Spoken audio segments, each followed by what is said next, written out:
Yo, what's up, random people? So today on MetaTalk, we're going to talk about Graviton. Now, this is the first time that I'm going to try and use him in a team that isn't AIM, and I want to see how well he works with other heavy debuff teams. So we're going to go and see how he works, turn-wise with Brotherhood. So yeah, this is not an even match on any scale. My Brotherhood is way higher than the Nick Fury team on the other side, but we're not here to see if they win or not. We're here to see how Graviton works turn-wise with a different team than other than AIM.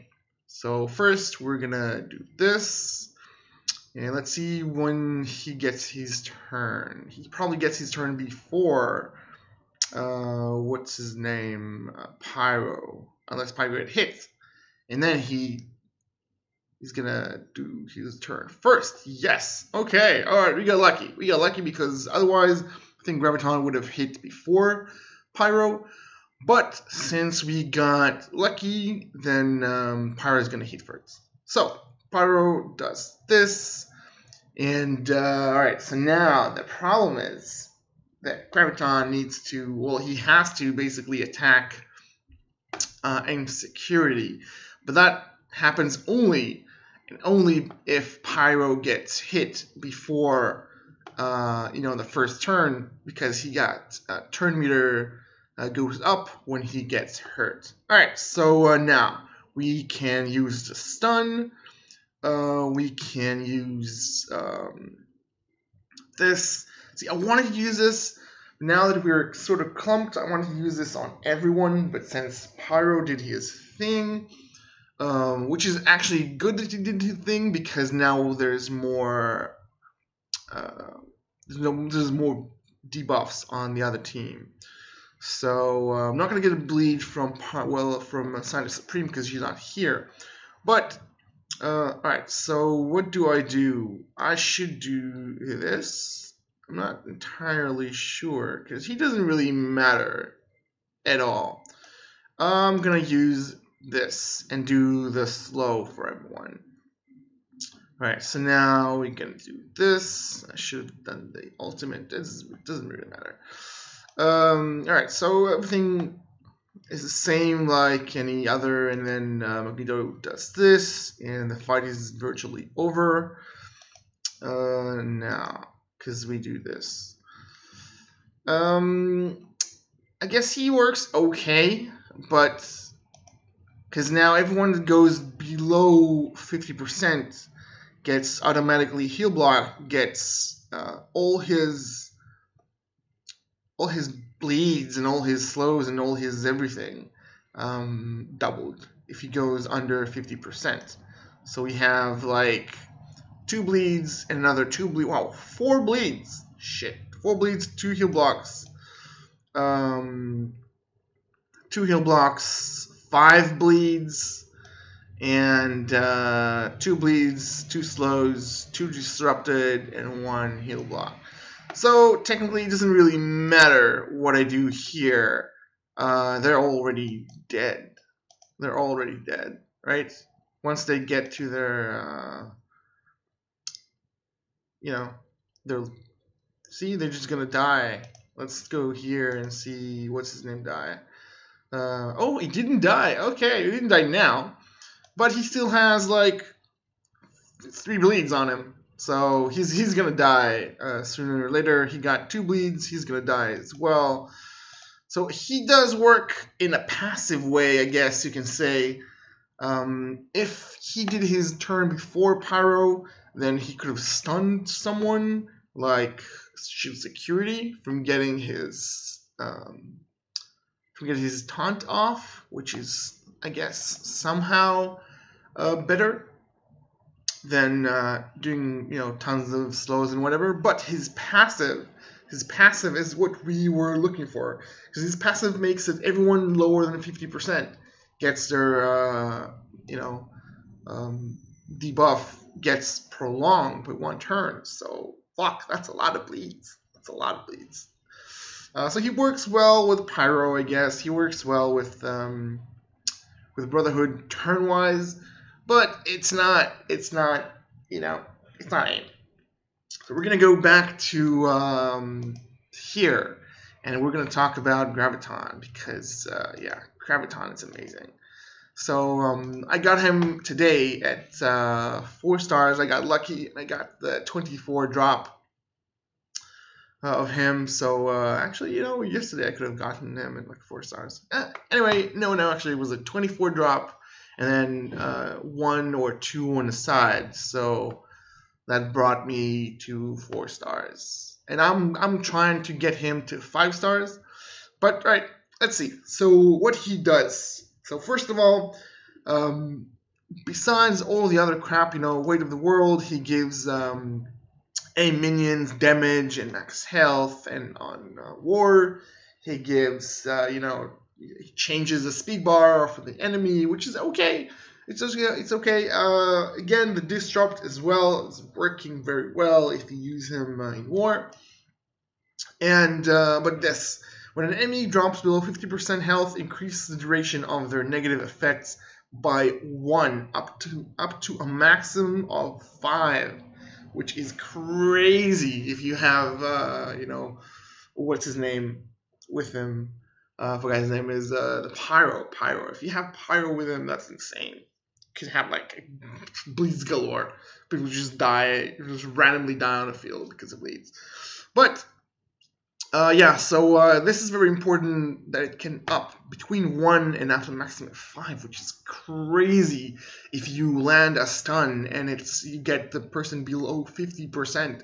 It can be like 4 stuns. It can be that person can be like out of the fucking battle on the first turn. So that's very, very important to know. But we're going to go for, first of all, his Gravity Well. So what that is, basically it's a basic attack. It deals 200 damage unless you up it for another 50. But bonus attack for 75 damage per negative effect. Now what does that mean to us? Now he's always going to be with Scientist Supreme. Now Scientist Supreme, she goes first, and her first turn ability, her ultimate, is granting between 3 and 2 negative effects to everyone on the field who is not AIM. So when he attack first, then he can, if he wants, he can use his basic ability, and he's going to deal a shit ton of damage because keep in mind, everyone on the other team has between 2 and 3 negative effects on them. So that's 200 damage plus, let me just do a little quick math here. So it's 75 times 3, which is 225. And if you plus that, the 200, that's 425 damage on his basic attack. That's insane. That's ultimate level damage. I don't think you'll ever find anyone on any team that will deal 425% damage on his basic attack.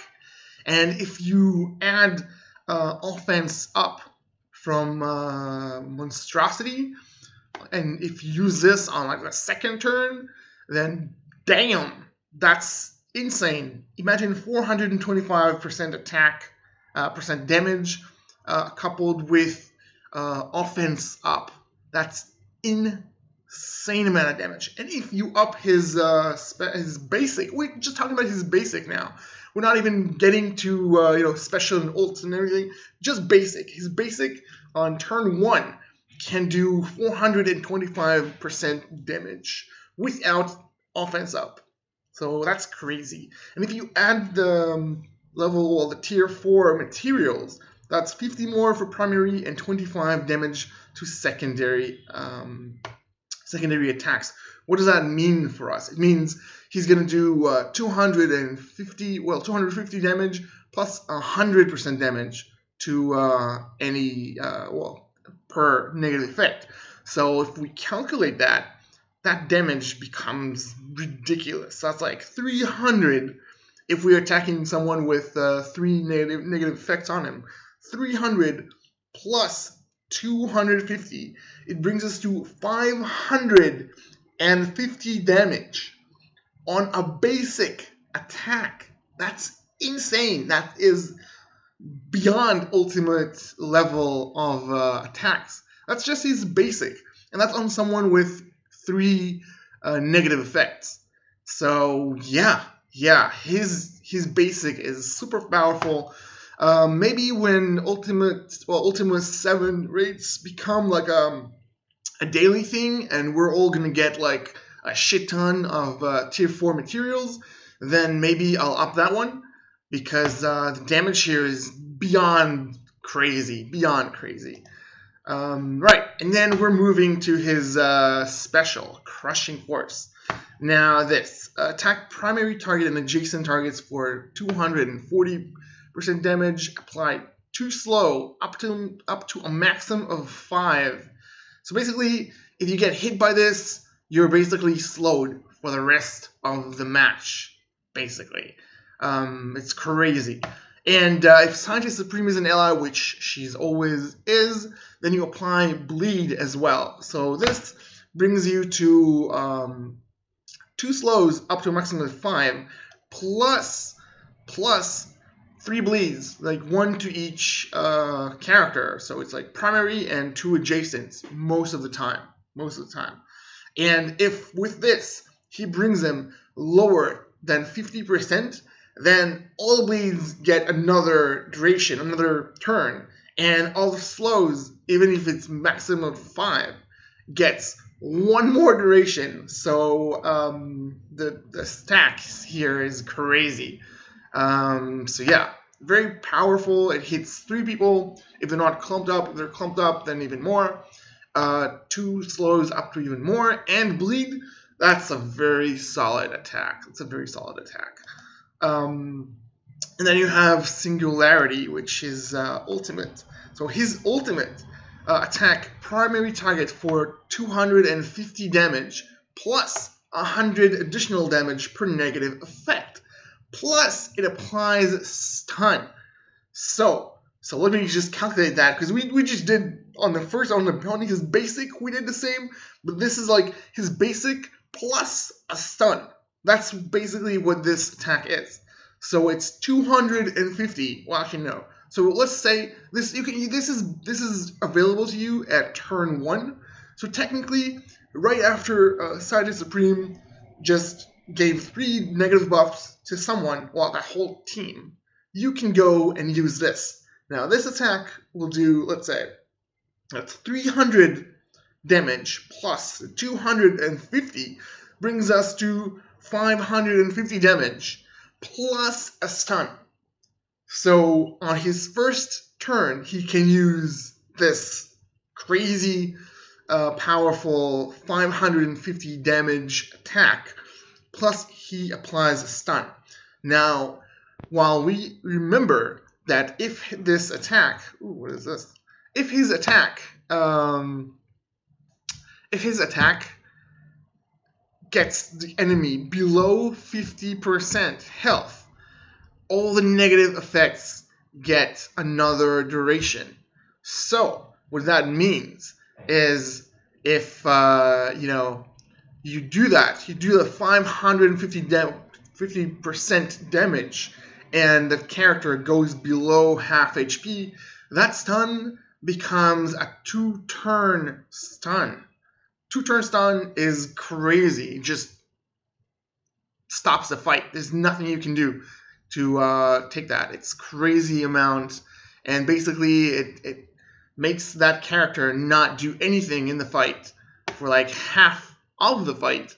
So definitely very, very strong opener. If you want to hit with that, get a stun, maybe get a double turn stun, that would be insane.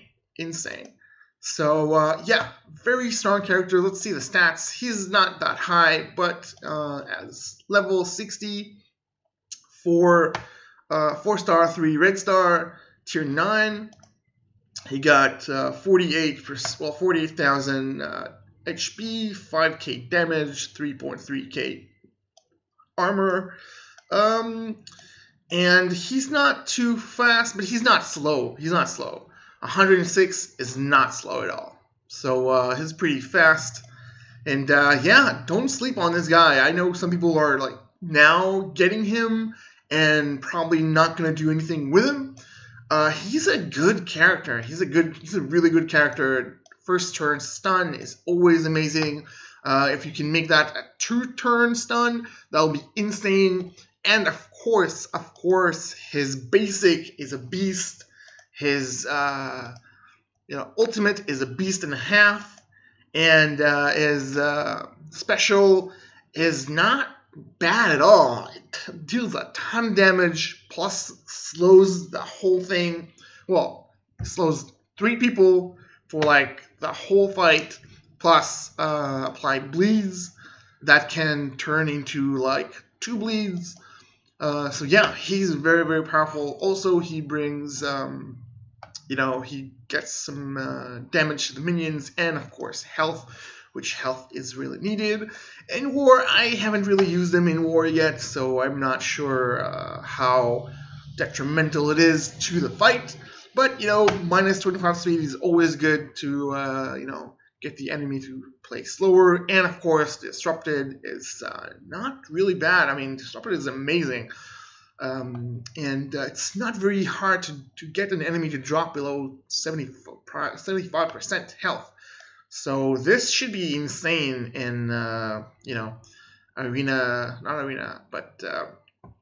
war. Because if you can get that Ultron below 70% health and get that Disrupted up, and if you can get him to even more, get him to like 50% down, then that Disrupt becomes a 2-turn Disrupt, then shit's about to get real. And yeah. So if you got him, I'd suggest upping him with the aim.